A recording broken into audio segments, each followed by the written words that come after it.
Magandang oras na naman sa inyong lahat mga kaibigan. Ang tatalakayin natin ngayon ay katanungan ni Ria. Attorney, grabe na ang paninira sa akin sa Facebook.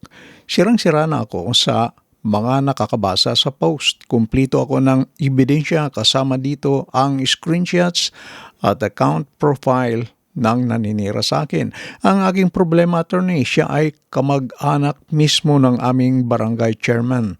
Attorney, ang aking tanong ay kung pwedeng hindi ko na idaan sa barangay ang aking reklamo dahil nangangamba ako baka lulutuin ito ni barangay chairman at hindi ako bibigyan ng certificate to file action. Maraming salamat. Mga kaibigan, tatalakayin natin ang katanungan na ito bilang educational and informational purposes lamang. Pero bagong lahat, huwag niyong kalilimutan na mag-subscribe sa ating channel.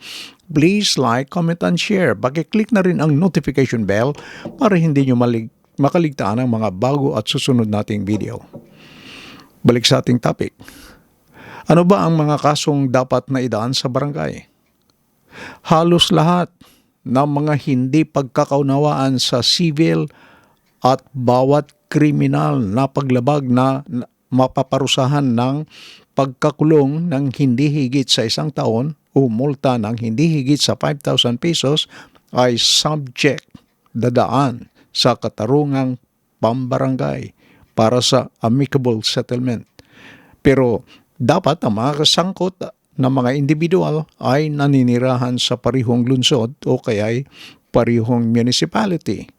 Ang ibig sabihin, ang dapat nadadaan ay mga kasong civil at mga kasong kriminal na ang parusa ay pagkakulong ng hindi higit na 1 taon o multa ng hindi higit sa 5,000 pesos. So, ang tanong natin ngayon kung ang cyber libel ay dapat na idaan sa katarungang pambarangay. Tignan natin ang penalty ng cyber libel.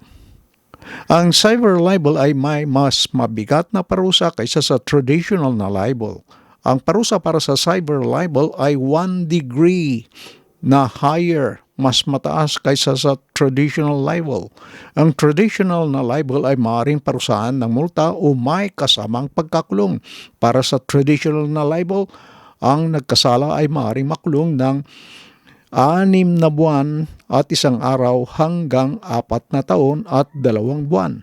Dahil mas mabigat ang parusa sa cyber libel na 1 degree higher, ang pagkakulong para sa cyber libel ay prison correctional. Ang prison correctional ay pagkakulong ng 4 na taon, 2 buwan at 1 araw hanggang 8 taon. Pero sa Administrative Circular No. 08-2008, nagpapakita na mas gusto ng korte ang pagpataw ng multa sa mga kasong libel under certain circumstances. Pero binigyan din ng Korte Suprema na ang application ng Administrative Circular No. 08-2008 ay hindi nag-aalis ng pagkakulong bilang parusa para sa cyber libel. Kaya sa nagbigay ng katanungan, hindi mo na dapat idaan pa ang iyong reklamong cyber libel sa inyong barangay. Hindi na ito sakop ng patakaran ukol sa barangay conciliation. Kaya maaari mo nang idiretso ang iyong kaso, ang iyong reklamo sa piskalya o sa opisina ng prosecutor. Mga kaibigan, hanggang dito na lamang ating talakayan. Sana meron kayong napulot na kaunting kalaman sa ating discussion. Hanggang sa muli, bye-bye!